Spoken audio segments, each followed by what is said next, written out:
एक तरफ पहले से ही उत्तर प्रदेश में भाजपा खुद संभल नहीं पा रही है, तो वहीं उनके सहयोगी दल भी कम नहीं है। एक दूसरे के खिलाफ मोर्चा खोल रहे हैं, भाजपा को खुली चुनौतियां दे रहे हैं। चाहे मुख्यमंत्री पद को लेकर केशव प्रसाद मौर्य, ब्रजेश पाठक और योगी आदित्यनाथ के बीच में भारतीय जनता पार्टी के अंदर ही मुकाबला हो या फिर उनके समर्थकों में एक बड़ी होड़ हो, चाहे संजय निषाद का ये कहना हो कि छोटी पार्टी के बिना भारतीय जनता पार्टी का सत्ता में आना मुश्किल है, चाहे उत्तर प्रदेश में अपना दल के बागी 9 विधायकों का नया मोर्चा खोलना हो जिसमें भाजपा की साजिश पर खुद अनुप्रिया पटेल का खुलासा करना हो, चाहे ओपी राजभर का अपने ही सहयोगी दलों की सीट पर खुद लड़ने का ऐलान करना हो या फिर जयंत चौधरी की पार्टी को राज्यसभा में दरकिनार करना हो, उनको वो इज्जत मान सम्मान न देना हो,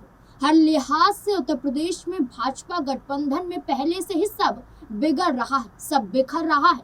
तो वहीं अब चिराग पासवान भी इस लिस्ट में शामिल हो गए हैं, जहां वो सिर्फ बिहार में ही नहीं बल्कि गठबंधन को चुनौती चेतावनी देते हुए अब वो उत्तर प्रदेश में भी कदम रख चुके हैं। भाजपा के हनुमान चिराग पासवान ने भी भाजपा का बीपी हाई कर दिया है। अब वो कैसे, चलिए जानते हैं। नमस्कार, मैं हूं नाज़मीन खान। यूपी की सभी सीटों पर एलजेपीआर लड़ेगी चुनाव। बिहार की राजनीति में मजबूत पहचान बना चुके चिराग पासवान अब उत्तर प्रदेश की सियासत में एंट्री करने जा रहे हैं।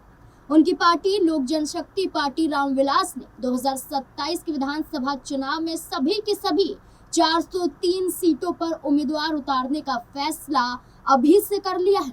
चिराग पासवान का ये कदम साफ संकेत देता है कि वह अपनी पार्टी को अब राष्ट्रीय स्तर पर स्थापित करना चाहती है। वहीं अब किसी के सहारे चिराग पासवान या उनकी पार्टी नहीं रहना चाहती है।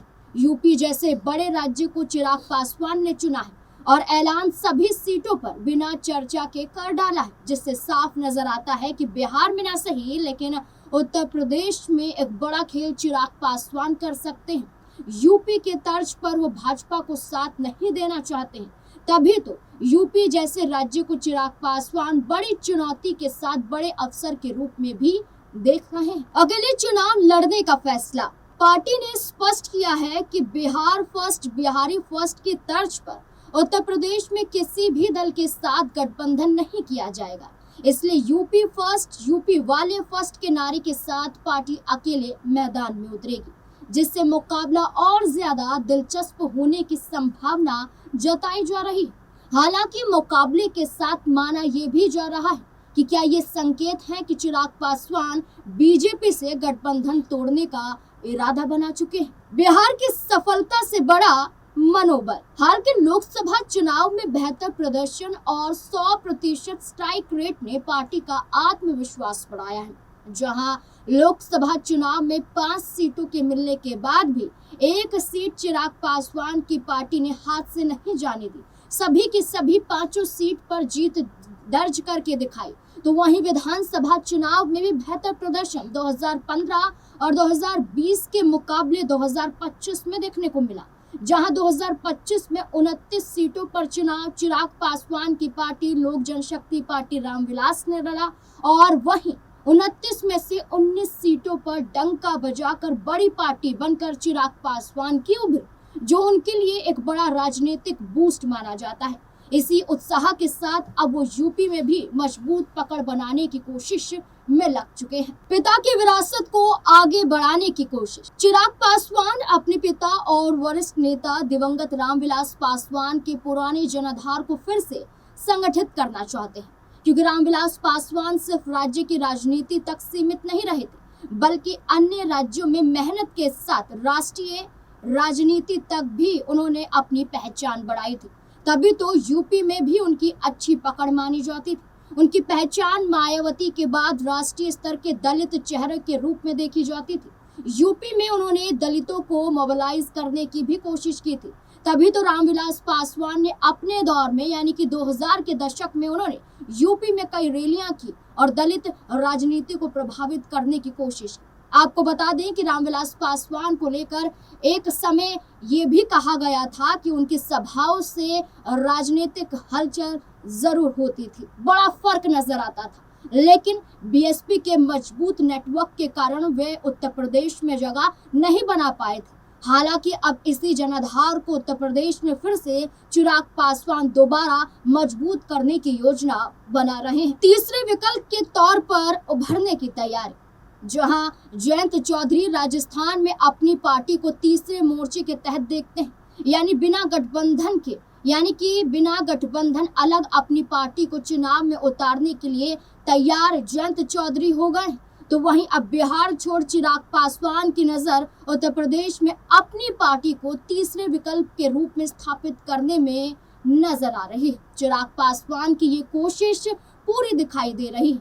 अगर ये रणनीति सफल होती है तो राज्य की राजनीति में नए समीकरण देखने को मिल सकते हैं और चुनावी मुकाबला और ज्यादा रोचक नजर आ सकता है। दलित और युवा वोटर्स पर खास नजर। उत्तर प्रदेश में आगामी विधानसभा चुनाव से पहले सभी दलों ने दलित वोटों को साधने की तैयारी शुरू कर दी है। सत्तारूढ़ दल Bharatiya Janata party, Samajwadi party, Bahujan Samaj party और कांग्रेस इन दिनों प्रमुखता से दलित वोटों को रिझाने के लिए तरह तरह की रणनीति बनाने में जुट गए। सभी दल दलितों को अपना बताने में लग गए। चुनाव करीब आते देख सभी दल इस वर्ग पर खास फोकस कर रहे हैं। इस कारण अंबेडकर जयंती के पहले राजनीतिक दलों में तरह तरह की प्रतिस्पर्धा यानी कि कंपटीशन देखने को मिल रहा है।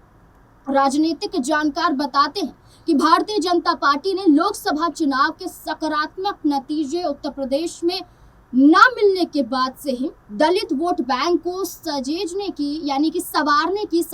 की कवायद शुरू कर दी थी। इसका बड़ा फेरबदल देखने को मिल सकता है। ये कहा जा रहा है कि भारतीय जनता पार्टी विधानसभा चुनाव से पहले दलित वोट बैंक को सहेजने की कोशिश कर रही है। इसका बेड़ा खुद संगठन महामंत्री धर्मपाल सिंह ने उठाया है।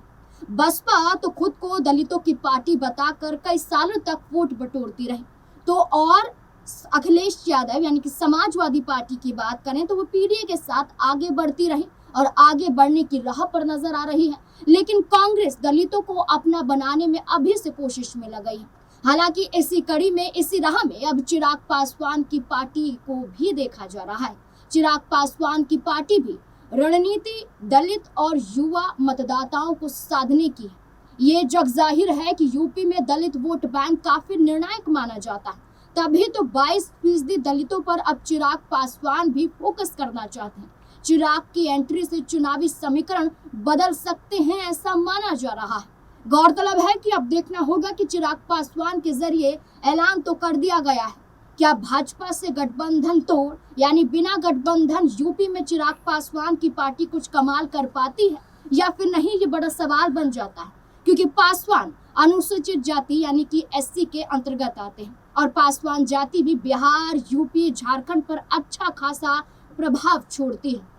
अब देखना होगा वही चिराग पासवान जो पासवान समाज की लड़ाई के लिए सिर्फ बिहार तक सीमित नहीं रहे थे, उन्होंने जनव्यापी आंदोलन भी किया था और भारत बंद का ऐलान कर ये तक कहा था कि केंद्र सरकार को झुकना पड़ेगा। आरक्षण के मुद्दे पर खुलकर अपनी बात रखी थी। अब यही चिराग पासवान बिहार में मुख्यमंत्री बनने का सपना तो पूरा नहीं कर पाए, क्योंकि ये चर्चा थी उनकी पार्टी के जरिए कि बिहार में युवा सीएम होना चाहिए और वो चिराग पासवान से बेहतर कोई और हो ही नहीं सकता है। चिराग पासवान ने सभी बातों को खारिज कर दिया था, लेकिन चिराग पासवान के जरिए 403 सीटों पर उत्तर प्रदेश में चुनाव लड़ने का ऐलान ये बताता है कि क्या भारतीय जनता पार्टी के साथ तालमेल चिराग पासवान का और एनडीए के अन्य दलों का नहीं बैठ रहा है। और आपको क्या लगता है इस पूरे मुद्दे को लेकर, क्या उत्तर प्रदेश में इसका अच्छा खासा प्रभाव देखने को मिलेगा और भारतीय जनता पार्टी के लिए मुश्किलें खड़ी करने के लिए विपक्ष नहीं बल्कि उनके सहयोगी दल ही मैदान में आ चुके हैं और इसका नुकसान 27 के चुनाव में होगा उत्तर प्रदेश के अंदर? आपको क्या लगता है? अपनी राय कमेंट सेक्शन में जरूर दें। धन्यवाद।